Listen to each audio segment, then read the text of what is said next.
துன்பங்கள் தொல்லைகள் உன்னை சூழ்ந்து கொண்டாலும், துன்பங்கள் தொல்லைகள் உன்னை சூழ்ந்து கொண்டாலும், அன்பர் உன்னை தேற்றும் நேரம் ஆனந்தமல்லோ.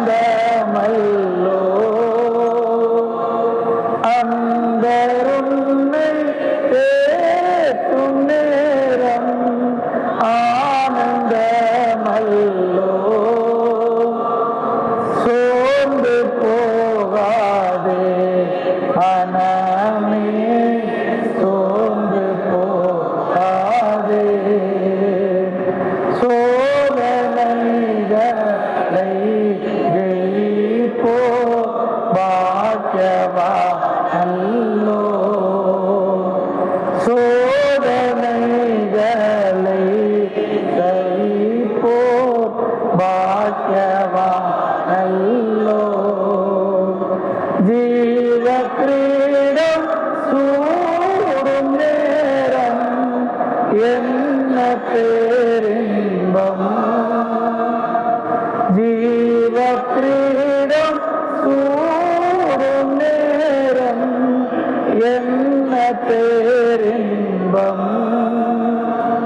சோர்ந்து போகாதே மனமே, சோர்ந்து போகாதே. கண்களை மூடி ஒரு சில மணித்துளிகள் நம் கடவுளோடு கூட இருக்கின்ற உறவிலே ஆண்டவரை நாம் துதிப்போம், கர்த்தரை ஸ்தோத்தரிப்போம். வாய்களை திறந்து அல்லது அந்த நேரத்தில் உண்மையாக ஆண்டவருடைய பிரசன்னத்தை உணரும் வண்ணமாக நம்முடைய தகுதியின்மையை உணர்வோம். ஆண்டவர் நம்மேல் பாராட்டின தயவு கிருபை இரக்கங்களுக்காக நன்றி சொல்லுவோம். கர்த்தர் இந்த ஆண்டிலும் கடவுள் தவக்கால சிந்தனையில் பங்கேற்பதற்கடியாய் கடவுள் நம்மை கொண்டு வந்திருக்கிறார். ஆண்டவருக்கு நன்றி சொல்லுவோம். சோதனைக்கு உட்கொள்ளாதபடி நீங்கள் விழித்திருந்து ஜெபம் பண்ணுங்கள் என்று ஆண்டவர் சொல்லுகிறார். பல்வேறு விதமான சோதனைகளிலே நாம் கடந்து வந்திருக்கிறோம். கடவுள் நம்மோடு கூட இருந்து நம்மை விடுவித்திருக்கின்றார். அவர்களை தாங்குவதற்கு பலம் தந்திருக்கிறார். ஆண்டவருக்கு நம்ம நன்றி சொல்லுவோம். மலைகள் விலகினாலும் பர்வதங்கள் நிலை பெயர்ந்தாலும் என் கிருபை உன்னை விட்டு விலகாது, சமாதானத்தின் உடன்படிக்கை உன்னை விட்டு நிலை பெயராது என்று வாக்குப்பின கடவுள். நம்ம எத்தனை விதமான சோதனைகள் துன்பங்கள் மத்தியிலே கடந்து வந்தாலும் நம்மை விட்டு விலகாமல் நம்மை பாதுகாத்திருக்கிறார். அப்பா உமக்கு ஸ்தோத்திரம். ஆண்டவரே, நான் ஆண்டவரை விழுந்து போவேன் என்று எல்லாரும் நினைத்த பொழுது கூட கர்த்தர் ஆண்டவரே என்னை ஆண்டவரை தாங்கி பிடித்து நடத்தின கிருபைகளுக்காய் ஸ்தோத்திரம். ஆண்டவரே, சோதனைகளை ஆண்டவரை சகிப்பதற்கு கடவுள் எங்களுக்கு ஆற்றலை தந்ததற்காய் ஸ்தோத்திரம். ஆண்டவரே, என் தனிப்பட்ட வாழ்விலே குடும்ப வாழ்விலே கர்த்தர் அப்படியா எங்களை இம்மட்டும் நடத்தி வருகின்ற கிருபைகளுக்காய் ஸ்தோத்திரம். ஸ்தோத்திரம் ஸ்தோத்திரம் ஸ்தோத்திரம் ஸ்தோத்திரம். அன்பானவர்களே, நேற்றைய தினம் உச்ச நீதிமன்றத்தில் மதமாற்ற தடை சட்டத்திற்கான விசாரணை வர வேண்டும். ஆனால் அது நடைபெறவில்லை. நம்முடைய இந்திய தேசத்தில் பல மாநிலங்களில் மதமாற்ற தடை சட்டம் அமலில் இருக்கிறது. ஆகவே அதை குறித்து ஒரு பொதுவான விசாரணை வேண்டும் என்று சொல்லி பல்வேறு கிறிஸ்துவ அமைப்புகள் உச்ச நீதிமன்றத்தை நாடி இருக்கிறார்கள். ஆனால் அது அந்த வழக்கு தள்ளி போயிருக்கிறது. கிறிஸ்தவர்களுக்கு எதிராக பல்வேறு மாநிலங்களில் அதிகமான துன்புறுத்தல்களும் வழக்குகளும் பதியப்பட்டிருக்கிறது. அதனால் அதற்காக நாம் ஜெபிக்க வேண்டியது கடமை. ஆக இந்திய தேசம் மதசார்பின்மையின் தேசம். அப்படிப்பட்ட நல்ல தீர்ப்பை எல்லா சமயத்தவருக்கும் பெற்றுக்கொள்ளும்படியாக நாம் அதற்காக ஜெபிப்போம். யாராவது ஒருவர் இந்தியாவில் நடைபெறுகிற கிறிஸ்தவர்களுக்கு எதிரான துன்புறுத்தலுக்காக இந்த மதமாற்ற தடை சட்டம் மற்ற மாநிலங்களில் இருந்து எடுத்து போடும்படியாக யாராவது ஒருவர் சுருக்கமாக ஜெபிக்க அன்புடன் கேட்டுக்கொள்கிறேன். இணைந்து ஜெபிப்போம். ஸ்தோத்திரம் ஸ்தோத்திரம் ஸ்தோத்திரம் ஸ்தோத்திரம் ஸ்தோத்திரம்.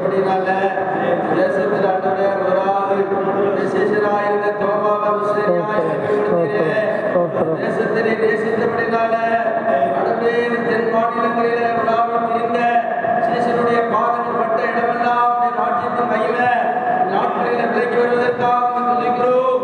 ஆண்டவரே தேசத்தை கைவர்கள் கைப்பற்றிக் கொண்டு ஆண்டவரே தேசத்தில் ஆண்டவரே ஜனங்களுக்கு விரோதமாய் ஏற்றுக்கொண்ட குடும்பங்களுக்கு விரோதமாய் ஜனங்களுக்கு விரோதமாய் ஆண்டவரே எழுப்பி கரங்களை நீட்டிக் கொண்டிருக்கிறது அறிந்திருக்கிறீரே. கர்த்தருடைய உயர்வு ஆண்டவரே நாட்களில தேசத்தின் மீது கடந்து வரும்படியாக ஜெபிக்கிறோம். தேசங்களில் காணப்படுகிற ஆண்டவரே இனி நிலைகள் மாறும்படியாக ஜெபிக்கிறோம். தேசத்தில் ஆண்டவரே வெள்ளமுள்ள கரம் நடந்து வருவதனால 8 மாநிலங்களில் இருக்கிற எல்லா மதமாற்ற தடை சட்டங்களும் மாறி போகும்படியாக கால வேளையில திருச்சபையை கர்த்தாவே ஐயா சொன்ன வார்த்தைகளை கர்த்தர் கேட்டு ஆண்டவரே இந்த நாட்களிலே சுப்ரீம் கோர்ட்ல ஆண்டவரே இதற்காக ஆண்டவரே வழக்கு தொடரவோ ஆண்டவரே விஷயமா எப்படி இருக்கவோ ஆண்டவரே ராஜ்யத்தின் சுவிசேஷத்தை சொல்லுகிறேன் இந்த பிள்ளைகள் ஆண்டவரே கேவலப்படுத்தி ஆண்டவரே மாட்டு சாணத்தாளி வாயில விட்டுகிற ஆண்டவரே இயேசுவின் நாமத்தினால இப்படிப்பட்ட ஆண்டவரே கைவர்களை ஆண்டவரே கர்த்தர் தொடும்படியாக ஜெபிக்கிறோம்.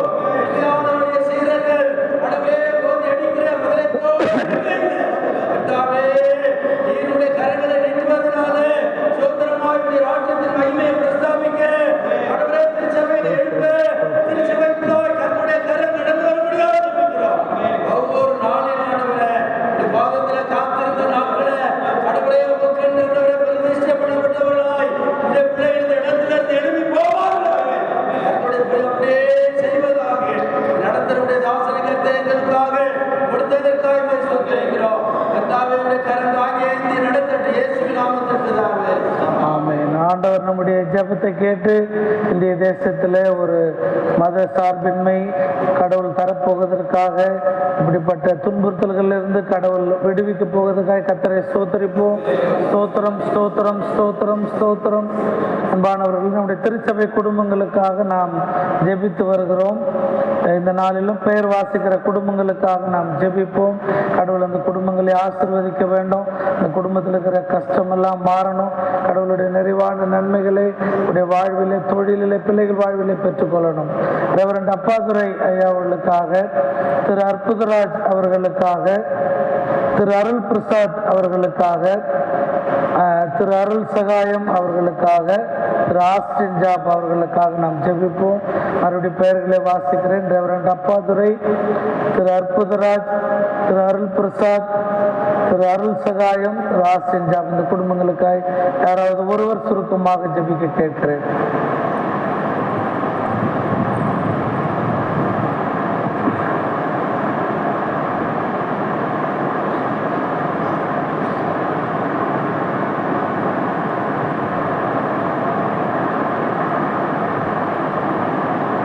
ஜெபிப்போ யாராவது ஒருவர்.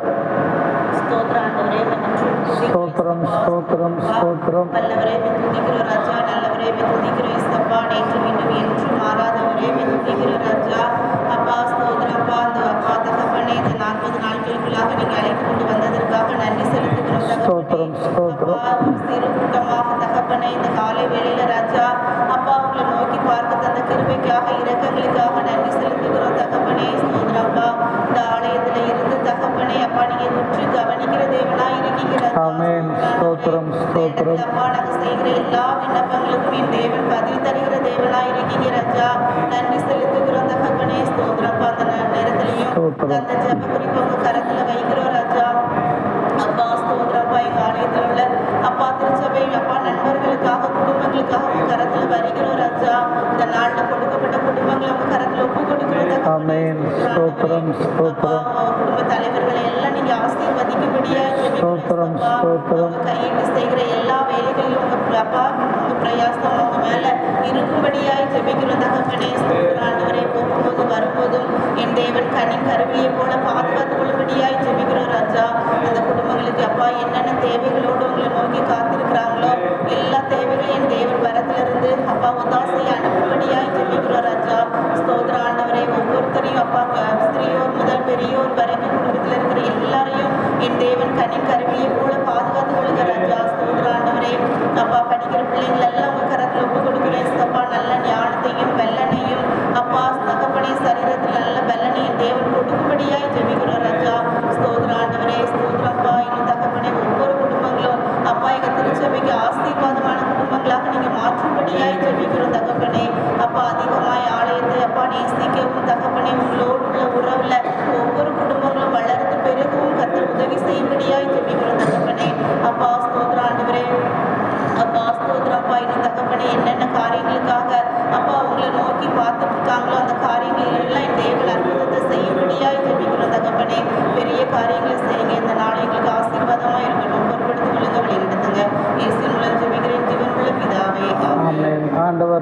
ஜெபத்தை கேட்டு நம்முடைய திருச்சபை குடும்பங்களை ஆசீர்வதித்து கரம் பிடித்து அடுத்த புகழுக்காய் கர்த்தரை ஸ்தோத்திரிப்போம். ஸ்தோத்திரம் ஸ்தோத்திரம் ஸ்தோத்திரம் ஸ்தோத்திரம்.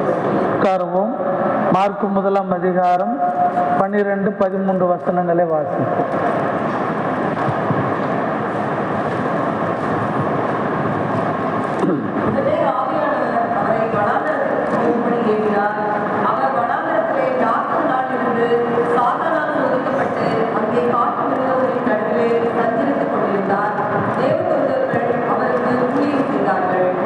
அன்பானவர்களே, இந்த நாள் பிப்ரவரி 19ஆம் தேதி இந்திய அளவிலே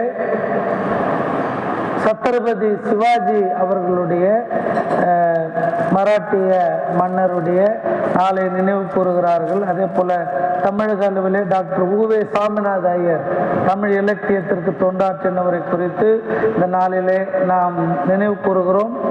மற்றொரு மகிழ்ச்சியான செய்தி, நேஷனல் சாக்லேட் மின்ட் டே அப்படின்னு சொல்லி இன்னைக்கு சொல்றாங்க. சின்ன பிள்ளைங்களுக்கு அது ஒரு மகிழ்ச்சியான நாள்.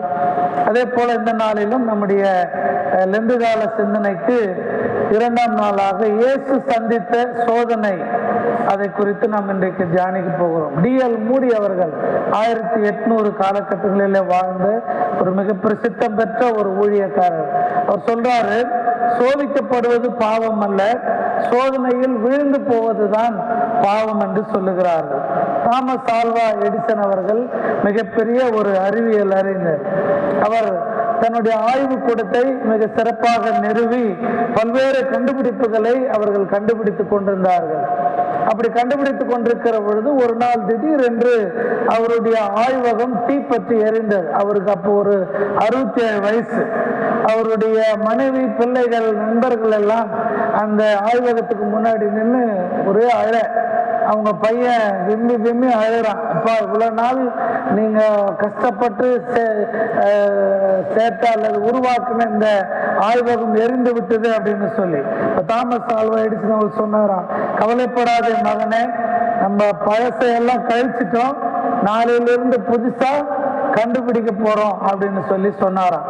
அதுக்கு பிறகுதான் போனோகிராஃபி என்கின்ற கருவியை தாமஸ் ஆல்வா எடிசன் அவர்கள் கண்டுபிடித்தார்கள் என்று வரலாறு சொல்லுகிறது. நம்முடைய வாழ்க்கையில மனம் தளராமல் நாம் எந்த காரியத்தை குறித்து அல்லது நமக்கு வருகிற சோதனைகள், துன்பங்களை குறித்து வாழுகிற பொழுது நம்மால் எதையும் சாதிக்க முடியும் என்கிற செய்தியை இந்த செய்தி நமக்கு சொல்லுகிறது.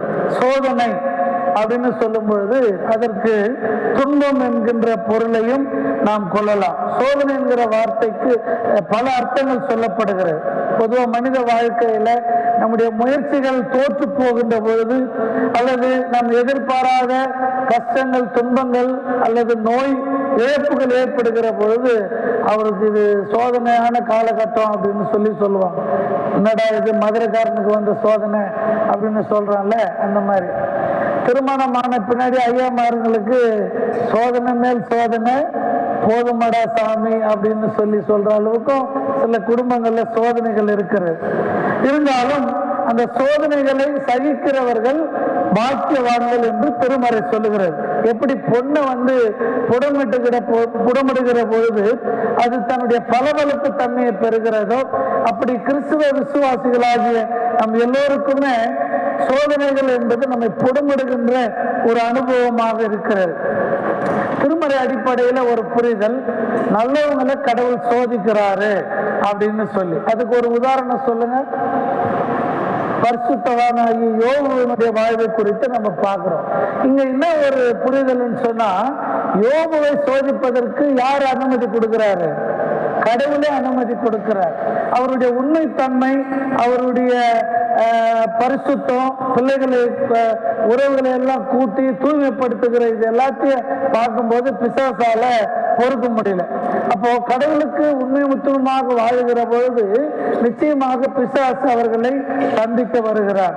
பழைய ஏற்பாட்டு அடிப்படையில சோதனைகளை குறித்து நாம பார்க்கும்போது ஆபிரகாமுடைய வாழ்க்கையில அங்கே ஆபிரகாம் ஈசாக்கினுடைய அந்த பலியிடுகிற நிகழ்ச்சியில வசனம் சொல்லுது, பின்பு கர்த்தர் ஆபிரகாமை சோதிக்க முற்பட்டார் என்று நம் திருமறையில வாசிக்கிறோம்.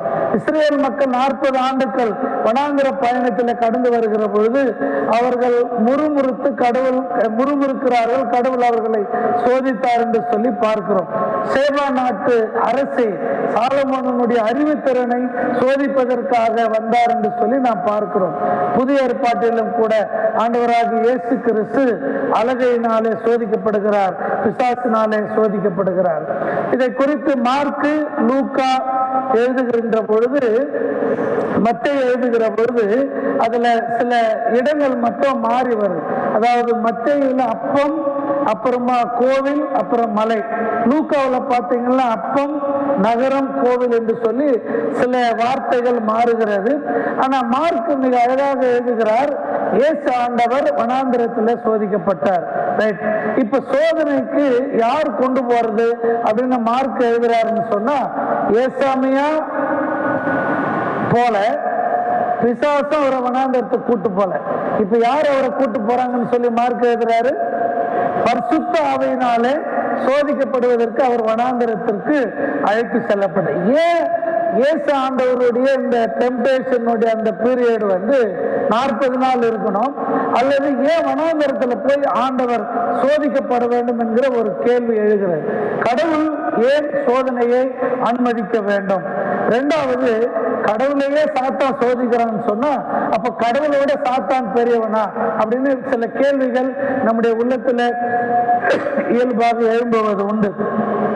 இயேசு ஆண்டவர் வனாந்திரத்துக்கு போகப்பட்டதற்கான ஒரு இறையியல் அழுத்தம் என்ன சொல்றாங்கன்னா, நம்முடைய முதல் பெற்றோர் விழுந்து போன இடம் எது?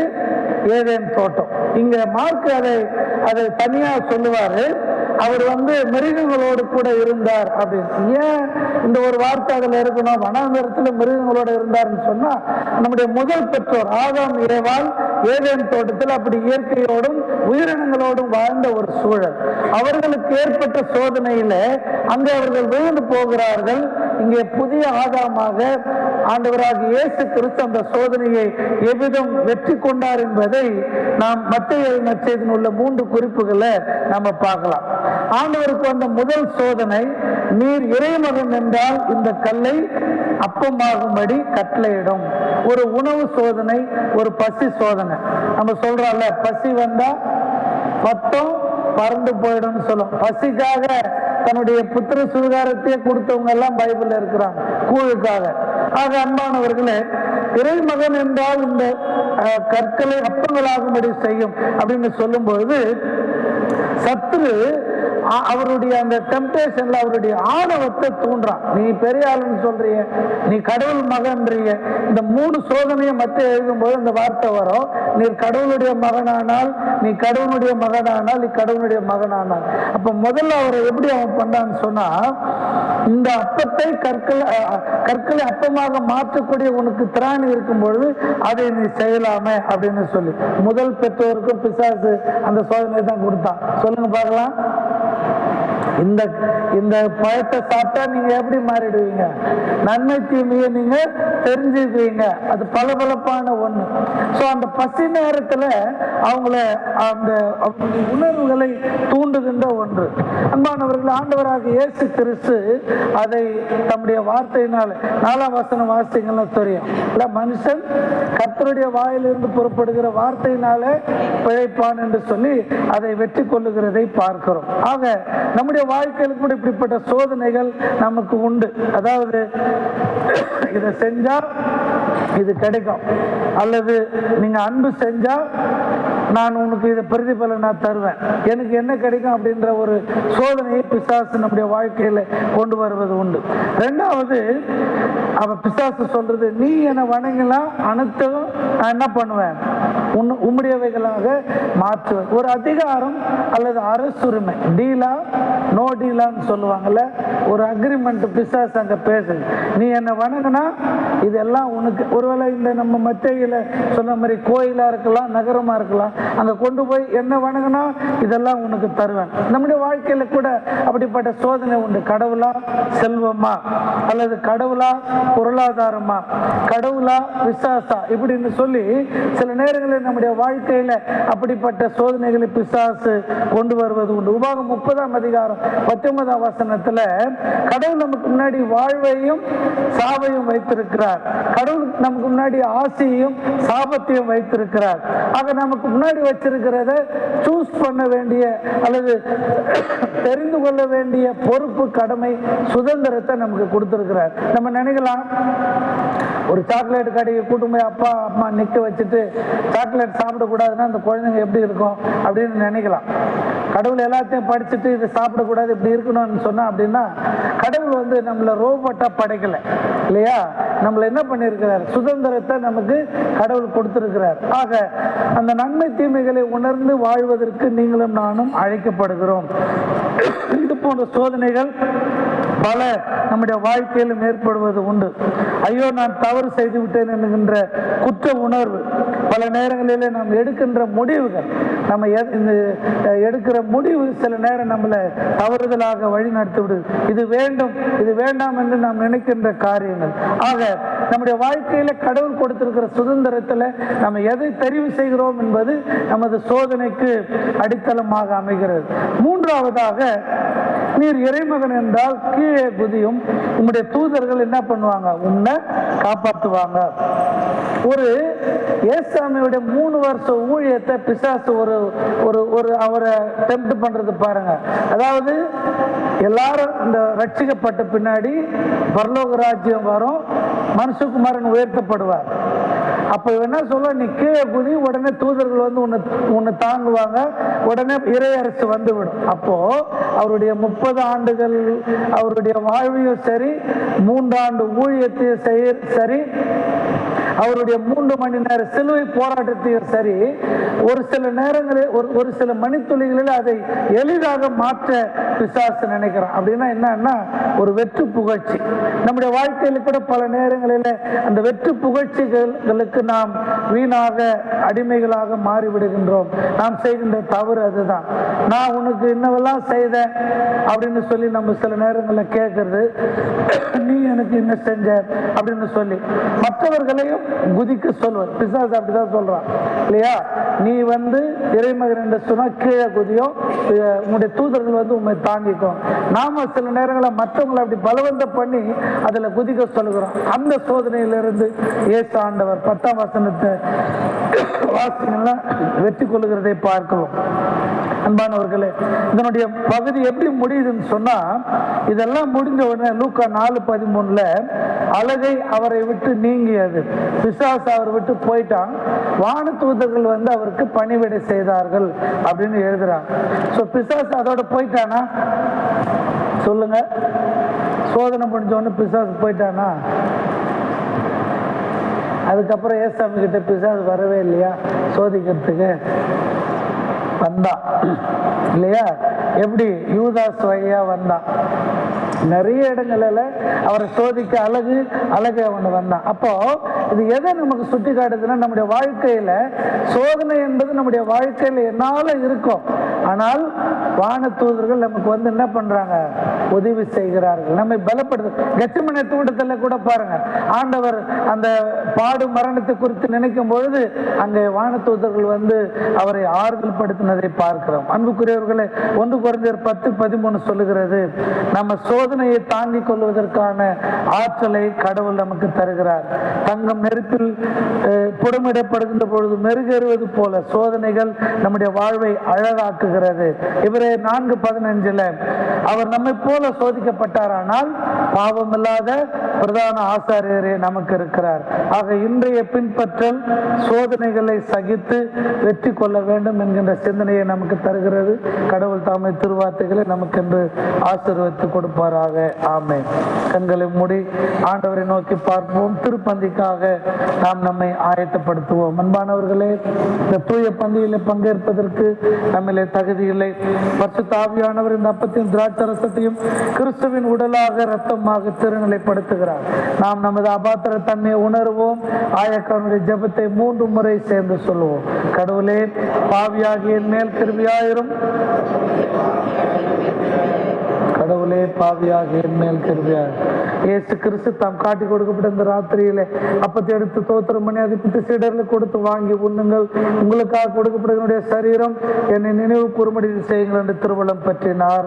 அந்தபடி அவர் உணவு உண்ட பின்பு பாத்திரத்தையும் எடுத்து தோத்திரம் பண்ணி அவர்களுக்கு கொடுத்து, நீங்கள் எல்லோரும் இதில் பானம் பண்ணுங்கள், இது உங்களுக்காக அநேகருக்காக பாவ மன்னிப்பு உண்டாகும்படி சிந்தப்படுகிற புது உடன்படிக்கைக்குரிய என்னுடைய ரத்தம், இதை பானம் பண்ணும் போதெல்லாம் என்னை நினைவு கூறும்படி செய்யுங்கள் என்று திருவள்ளம் பற்றினார். ஆமென். கர்த்தாவே, இந்த மரணத்தை நினைவு கூறுகிறோம், உயிர்த்ததில் அறிக்கையிடுகிறோம், திரும்ப வர காத்திருக்கிறோம். கிறிஸ்துவே, உமக்கே தோத்திரம் உண்டாவதாக. ஆமென். வாருங்கள், கர்த்தருடைய பந்தி உங்களுக்காக ஆயத்தமாக இருக்கிறது. கர்த்தர் நல்லவர் என்பதை ருசித்து பாருங்கள். கடவுளுடையவைகள் கடவுளுடையவர்களுக்கு. ஆமென்.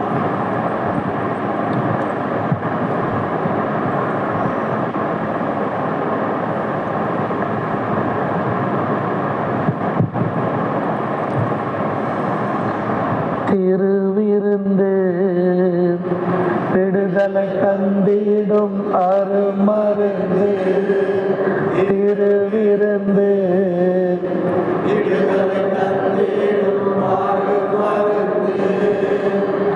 மந்திரமாயமில்ல மறித்தவரே நினைச்சி, மந்திரமாயமில்ல மறித்தவரே நினைச்சி, தந்திடும் விருந்தும் அல்ல சாத்திர சடங்கும் அல்ல திருவிருந்து.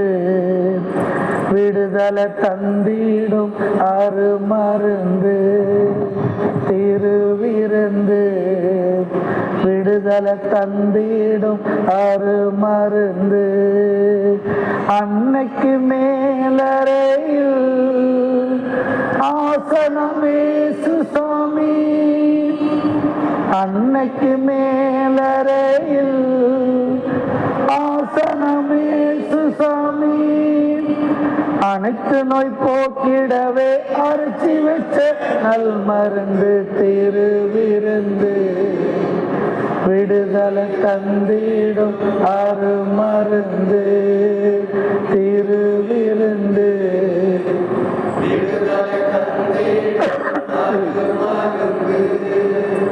நித்திய வாழ்வு தரும் உத்தம காய கல்பம். நித்திய வாழ்வு தரும் உத்தம காய கல்பம். பத்தியம் பகமறந்து பகுத்து தின்னும் சோறுதான் திருவிருந்து. விடுதலை தந்திடும் அருமருந்து. திருவிருந்து விடுதலை தந்திடும் அருமருந்து. சொந்த முயற்சியாலே வந்திடும் மீட்புமல்ல,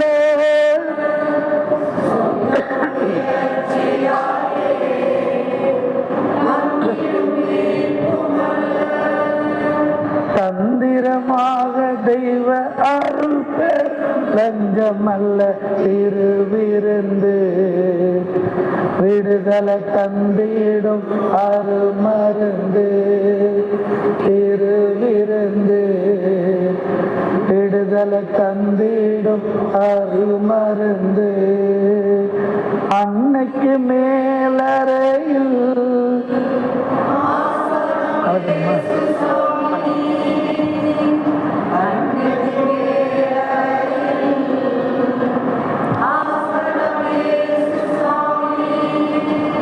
அனைத்து நோய் போக்கிடவே அரைச்சி வச்ச நல் மருந்து. திருவிருந்து விடுதலை தந்திடும் அருமருந்து. திருவிருந்து விடுதலை தந்திடும் அருமருந்து. ஆண்டவருடைய திருவுடலை திரு ரத்தத்தை விசுவாசத்தில் பெற்றுக்கொண்டு நாம் ஆண்டவருக்கு ஸ்தோத்திரம் சொல்லுவோம். என் ஆத்துமாவை கர்த்தரை முழுவதும் பரிசுத்த நாமத்தை சோத்திரி. ஆத்துமாவை கர்த்தரை சோத்திரி. கர்த்தர் செய்த சகல உபகாரங்களை மறவாதே. ஆமென். பிதா குமாரன் பரிசுத்தாவியாகிய மூவர் கடவுளுடைய ஆசீர்வாதம் நம்மோடும் நம்முடைய குடும்ப வாழ்வோடும் இந்த நாளின் ஆசீர்வாதங்களோடும் நீடித்து நிலைத்திருப்பதாக. ஆமென்.